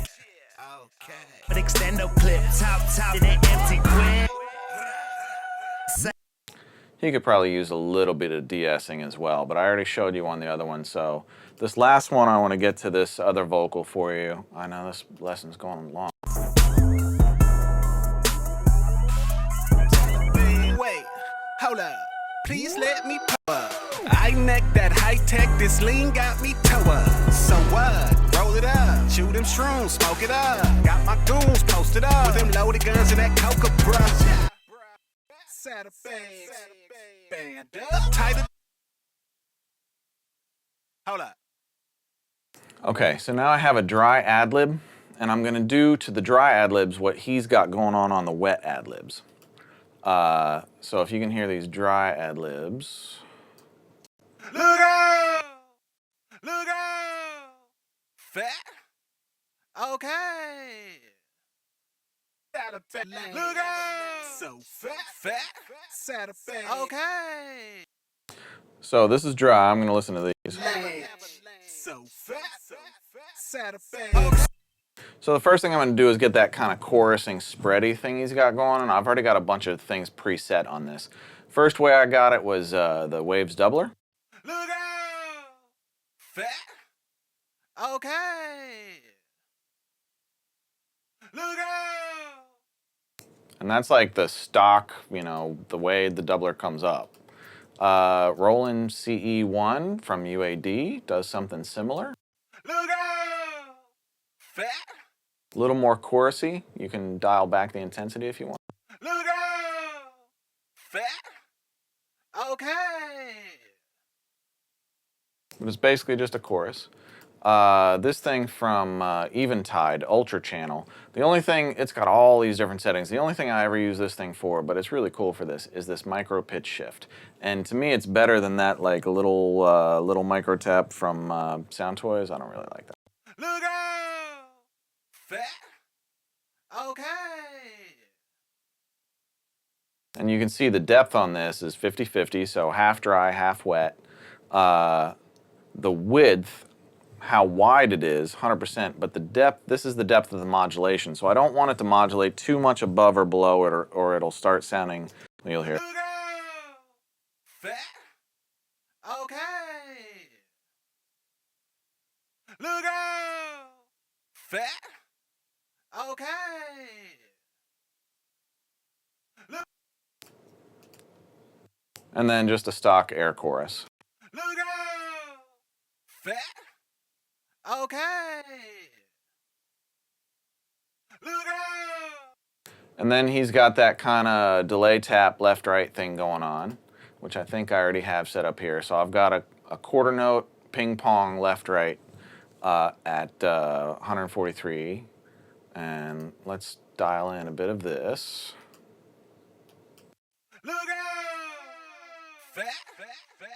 Okay. Man, ass so fat, I call her saddlebag. She keep me band up, tighter than the Taliban. Man, ass so fat, I call her saddlebag. She keep me band up, tighter than the Taliban. Man, ass so fat. Man, ass so fat, I call her saddlebag. She keep me band up, tighter than the Taliban. Man, ass so fat. Nice. Sorry for all the cursing. All right. So the last thing I'm going to show you before I wrap this up is a couple like repeat things on phrases. Hoes, big bank in my wallet, ice fall on my neck. My niggas, we ballin'. I got money, clothes. Take left bank, big bank. Ass so fat, I call her saddlebag. She keep me band up, tighter than the Taliban. Wait, hold up. Please let me pull up. I neck that falling like a avalanche. Ass so fat, I call. All right, so the ass so fat, I'm going to get rid of the ass. I'm going to try and make it say so fat. Let's see how successful I am. Ass so fat, so fat, so. So I want it, instead of ass so fat, I want it so fat. So I'm going to put my grid to 16th notes, and I'm going to lock to grid. So fat, ass so fat.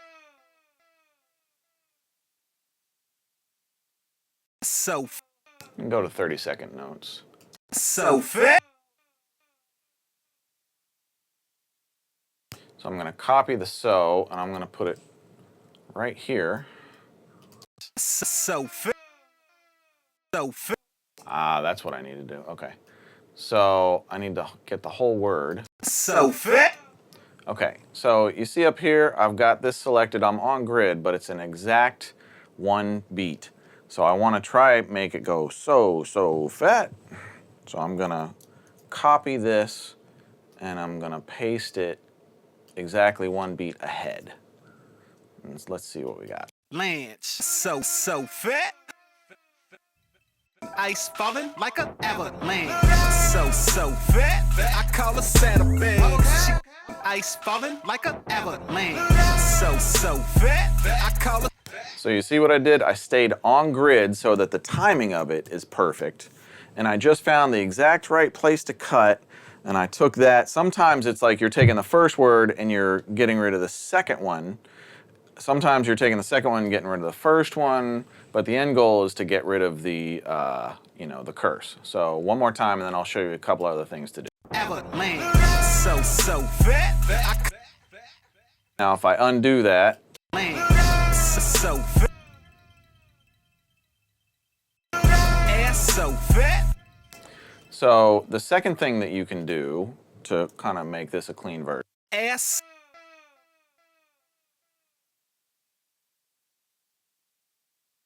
Ass.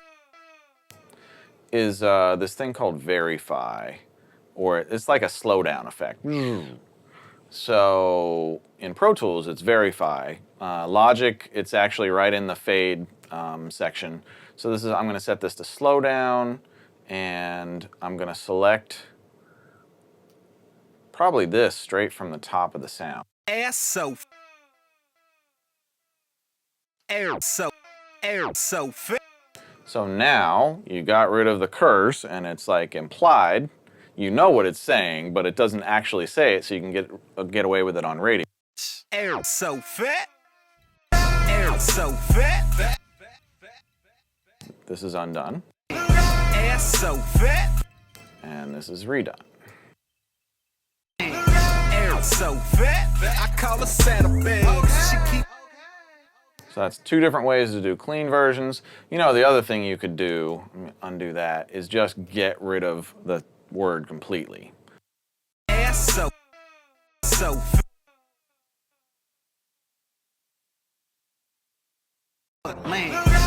So fit. I mean, if this is the first time you're hearing this on the radio, you don't even know that that word is gone until you go out and buy the record and hear it and go like, oh, there was a word there. Sometimes that doesn't always work. In this case, it works perfectly because what he's saying, still makes sense. So there's three different ways that you could, handle this one situation. So fit. I call her saddlebag. She keep me band up tighter than the Taliban. Wait, hold up. All right, so that's about, I wouldn't say this is a stellar mix yet. Let me just finish the mix bus for you guys so you can kind of see what I'm doing with it. One of my favorite mix bus finishers is, now, I'll just tell you, because of the way that this video, how I have to route the audio to the video, I need to work on the aux, not the master. Basically, everything goes over to here. If you can see, it goes to bus 11 and 12. Everything here is bus 11 and 12. So it's going to this aux, and then the aux feeds the computer and also the mix bus. So I need to do the compression here. If you saw my the end of my Jeremiah 50 Cent tutorial, I put compression on the mix bus and you didn't hear it because it was after my video routing. So my apologies for that. Let me show you what I was doing. Man, my favorite mix bus finisher is Slate Digital FGX. It's a little buggy and it's got its quirks, but basically it's a complete idiot box. All you do is I get rid of that comp. I don't know. I don't like the comp at all. I take the dither off. It defaults to 16-bit, so I make sure and put it up to 24-bit. Give it a little bit of a brick wall. I mean, 0.05 is like nothing. Save. Literally, the only other thing I almost ever do with this thing is just, now it's going to get a little bit louder, but not much because I'm already pushing pretty loud on the mix bus. I'm just going to jack up the gain until my RMS is about -8, and that's it. So fat, I call her saddlebag. She keep me band up, tighter than the Taliban. Wait, hold up, please. So fat, I call her saddlebag. She keep me band up, tighter than the Taliban. Wait, hold up, please let me pull up. I neck that high tech, this lean got me toe up. So what? Roll it up, chew them shrooms. It's not a crisis if you go into like -7s and -6s, but that's really starting to get over loud. You may hear some records mastered that loud, but chances are you're going to make things distort, whereas a mastering engineer is going to make things sound beautiful. You're not a mastering engineer, so, you know, -8s, especially, you know, the thing is when you have a lot of low-end content, that will drive the RMS of your mix a lot. And if you can see the peak and the RMS, the peak is 0. I've got a brick wall limiter, so it's just smashing against the brick wall limiter, but I'm pushing up the RMS, or the perceived loudness of the whole mix. And let me just, this is going to get loud, but let me demonstrate what that means, because the peak will not change. It can't go above 0. There's nothing above 0. So fat, I call her saddlebag. She keep me band up, tighter than the Taliban. Wait, so fat, I call her saddlebag. She keep me band. You hear how it's starting to distort? Don't do that, please. If you tell anybody that you learned anything from me, do not distort your mix. So fat, I call her saddlebag. She keep me band up, tighter than the Taliban. Wait.